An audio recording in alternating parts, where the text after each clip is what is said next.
और देखिए सारे भय का मूल एक है, क्या?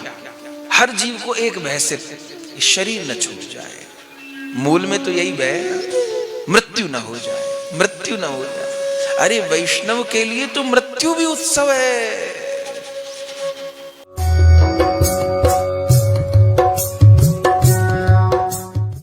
कबीर दास जी कहते हैं, मरने से सब जग डरे, मेरे मन आनंद। कब मरी हो कब पाई हो पूर्ण परमानंद। मरने से सब जग डरे, मेरे मन आनंद। मेरे मन में कोई भय नहीं। अरे मैं तो जो यहां कर रहा हूं वो मुझको वहां पर भी करना। हाँ? यहाँ राधा गोविंद की विग्रह रूप में सेवा हो रही है, वहां साक्षात में होगी। तो मेरा तो प्रमोशन हो रहा है, मैं रो क्यों रहा हूं भाई? मैं दुख क्यों कर रहा हूं? मुझे तो उत्सव मनाना चाहिए। इसलिए आप देखें वृंदावन में, ये कहीं नहीं आप देखेंगे, महापुरुष शरीर छोड़ते हैं ना, यहाँ उत्सव होता है। कोई शोक वोक नहीं। हाँ, शिष्य लोग रोएंगे, गुरुदेव का संग छूट गया, वो अलग बात है, पर कोई तेरवी नहीं, कोई कर्म कांड वाला कोई काम नहीं। उत्सव। जिस दिन महात्मा को, महापुरुष को यमुना जी ले जाते हैं, उस दिन उत्सव होता है। उसको कहते हैं कांधा महोत्सव। कांधा महोत्सव जानते? कांधा दिया आज। सोचिए, कांधा महोत्सव क्यों? बड़े भाग वृंदावन पायो। श्यामा शाम का भजन किए, धाम में देह छूटी, यमुना जी किनारे संस्कार हो रहा है। कांधा महोत्सव। कोई सूतक पातक नहीं। अभी यात्रा बाहर गई और इधर रसोई बननी तैयार, ठाकुर जी भोग लगाए, जितने सब गए थे सब आके प्रसाद पाओ। कांधा महोत्सव है आज, अमंगल नहीं। और शब्द कितने प्यारे प्यारे हैं। रामानंदी परंपरा के साधु होते हैं ना, बड़ा प्यारा शब्द कहते हैं, सिय पिय मिलन महोत्सव। हमको बहुत प्यारा लगता है। किसी के शरीर छूटे महात्मा के और उत्सव होना है उनकी पुण्यतिथि पे, तो क्या कहेंगे? बोले सिय पिय मिलन महोत्सव। क्या बढ़िया शब्द, सिय पिय मिलन महोत्सव। अपने यहाँ लीला प्रवेश महोत्सव, निकुंज गमन महोत्सव, आज धाम प्राप्ति भई, आज रज प्राप्ति भई, ये भी उत्सव।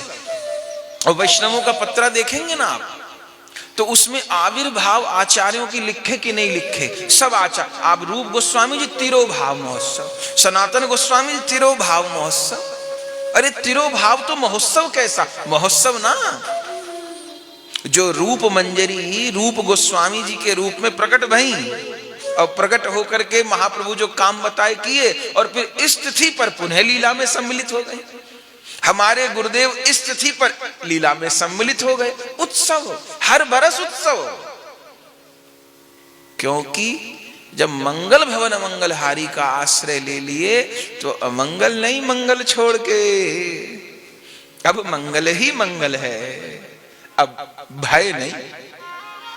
तो सावधानी तो है पर भय नहीं है। गोविंद का यश गाना है, जितने दिन वो जैसे देह रखेगा गाएंगे, चिंता किस बात की है। कठिन से कठिन परिस्थिति में भी श्री कृष्ण ही मेरे रक्षक हैं, इस भरोसे पे दृढ़ रहना। अनुकूलता में तो भजन बने, और प्रतिकूलता में, कठिन से कठिन प्रतिकूलता हो, प्राणों का संकट बन रहा हो, तब भी मुख से हरे कृष्ण कृष्ण कृष्ण हरे राम, हरे कृष्ण कृष्ण हरे राम। ठाकुर जी को थैंक यू बोलते रहे, शिकायत नहीं। यह शिकायत की गुंजाइश नहीं है, शुक्रिया धन्यवाद कहना है। कठिन से कठिन परिस्थिति में ये नाम भगवान ही मेरा रक्षण करेंगे और मंगल करेंगे। मैं बताऊंगा कि कौन परिस्थिति मंगलकारी है, कौन अमंगलकारी है, वो मेरे ठाकुर जानते हैं। मेरे में बुद्धि कितनी है, मैं किसको अमंगल कहूं, किसको। हर परिस्थिति में भगवत कृपा का अनुभव करना, और कठिन से कठिन परिस्थिति में मैं श्री कृष्ण के आश्रय में हूं। मैं अकेला नहीं हूं, मैं असहाय नहीं हूं। जब कोई भक्त ये कहता है ना, कहता नहीं सोचता है मेरा क्या होगा, मेरा कोई नहीं, मेरा भविष्य का क्या होगा, और ये हो गया तो क्या हो गया, आज के समय में कहें तो कोरोना हो गया तो क्या होगा, ये हो गया तो क्या होगा। अरे कुछ नहीं होगा। देह जिसकी जैसे जानी है, असलियत ये है वैसे ही जाएगी। वो बहाना जो बने, जब जानी है देह, इसका अर्थ ये नहीं कि सावधानी नहीं रखनी है, पर असलियत ये है जिसकी देह जैसे जानी है, जब जानी है, जिस कारण से जानी है, ऐसी चाहिए। असावधानी करे ये नहीं कह रहे, पर वो मृत्यु वाला काम वो निश्चित है, वो घटबड़ नहीं हो सकती हमारी। ये हो गया तो मैं क्या करूंगा, वो हो गया तो मैं ना।